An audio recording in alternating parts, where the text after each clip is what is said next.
नमस्कार, मैं हूं पूजा सिंह और आप देख रहे हैं बुलंद आवाज पूजा सिंह के साथ। स्वागत है आप सभी का। योगी सरकार बैकफुट पर आ गई है दलित स्मारक किराए पर देने वाले मामले में।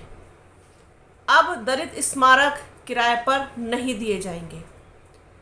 उत्तर प्रदेश स्मारक समिति के फैसले ने पूरे दलित समाज में और बहुजन समाज पार्टी के कार्यकर्ताओं में, नेताओं में एक नाराज़गी और आक्रोश पैदा कर दिया था। कल से अब तक जिस तरीके की प्रतिक्रियाएं आ रही थीं, उससे ये साफ दिखाई दे रहा था कि ये कदम उत्तर प्रदेश सरकार को कहीं ना कहीं भारी पड़ सकता है। जिस तरीके की नाराज़गी थी, जिस तरीके की प्रतिक्रिया थी, उससे तो यही अंदाज़ा लगाया जा सकता था कि किस तरीके का नुकसान भारतीय जनता पार्टी को उठाना पड़ सकता था। उत्तर प्रदेश स्मारक समिति ने ये फैसला लिया था कि जितने भी दलित स्मारक हैं, वो चाहे लखनऊ के हों या फिर नोएडा के, जितने भी अंबेडकर स्मारक पार्क हैं नोएडा के और लखनऊ के, लखनऊ का जो अंबेडकर पार्क है जिसे लखनऊ की शान कहा जाता है, इसके साथ साथ काशीराम इको गार्डन, रमाबाई अंबेडकर मैदान और दूसरे जितने भी स्मारक हैं, उन सबको किराए पर देने की बात कही गई थी कि अब शादी ब्याह के आयोजन, धार्मिक आयोजन तथा शूटिंग वगैरह के लिए ये स्थान अब किराए पर दिए जा सकते हैं। जिसके बाद से दलित समाज में अच्छा खासा आक्रोश देखने को मिल रहा था और एक नाराज़गी थी। इसके बाद उत्तर प्रदेश सरकार को ये लगा कि कहीं ऐसा ना हो कि इनका ये जो फैसला है ये उल्टा पड़ जाए और एक बड़ा आंदोलन ले ले, लोग सड़कों पर उतर आएँ इसके विरोध में। इससे पहले कि कुछ ऐसा हो, इस फैसले को ही कैंसिल कर दिया जाए। वही हुआ। उत्तर प्रदेश की योगी सरकार बैकफुट पर आ गई। यू टर्न लेते हुए उसने इस फैसले को ख़त्म कर दिया। अब कोई भी स्मारक किराए पर नहीं दिया जाएगा। अब आप सोचिए कि जिन स्मारकों से लोगों की इतनी ज़्यादा भावनाएं जुड़ी हुई हैं, सम्मान जुड़ा हुआ है, लोग वहाँ देखने आते हैं उन स्थलों को और सम्मान के साथ जितने भी वहाँ पर बहुजन नायक हैं, उनकी जो प्रतिमाएं हैं, उनके जो जीवन परिचय वहाँ लिखे हुए हैं, जो उनका योगदान है, जो उनका समर्पण है, जो कुछ भी वहाँ पर रखा हुआ है, लगाया हुआ है, जिसे देखने दूर दूर से लोग आते हैं, उन स्थलों पर यदि आप शादी ब्याह जैसे आयोजन करवाएंगे तो फिर आप सोचिए कि शादी ब्याहों में क्या क्या चलता है। शराब चलती है, मांसाहार चलता है, अश्लील नाच गाना होता है, तो कितने लोगों की भावनाएं आहत होती। लोग बहुजन नायकों की, जिनके प्रति असीम सम्मान है लोगों के दिलों में, उनकी प्रतिमाओं के पास बैठ कर के शराब पीते और दूसरी जो व्यभिचार है वो सब करते, तो वो सोचिए आप कितना, मतलब ऐसा लगता कि जैसे लोगों की भावनाओं के साथ मजाक किया जा रहा है।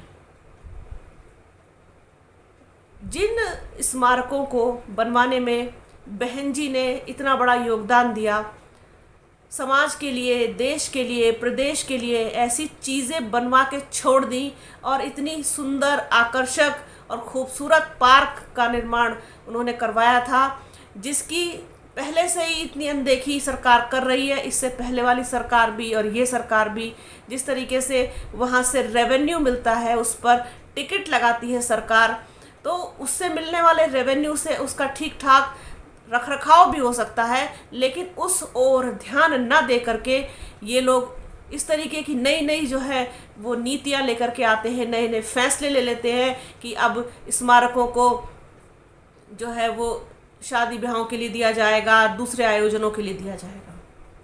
आप सोचिए, क्या ये फैसला तर्कसंगत होता? क्या इस फैसले के बाद, ये सब होने के बाद अगर ऐसा कुछ कर देती सरकार और ऐसा होने लग जाता तो सोचिए कि आप क्या कुछ हो जाता समाज में। तो सही किया, समय रहते भांप लिया उत्तर प्रदेश सरकार ने कि ये फैसला सही नहीं है और ये फैसला उत्तर प्रदेश की सरकार को उल्टा पड़ सकता है, तो उस फैसले को कैंसिल कर दिया जाए। इसके साथ ही एक प्रश्न और उठ रहा था मेरे मन में कल से कि जिस तरीके से दलित स्मारकों को किराए पर दिया जाने की बात कही गई, तो क्या ताजमहल, लाल किला या जो दूसरी और ऐतिहासिक इमारतें हैं, क्या उनमें भी इस तरीके के इवेंट्स होंगे? क्या वो भी किराए पर दिए जाएंगे?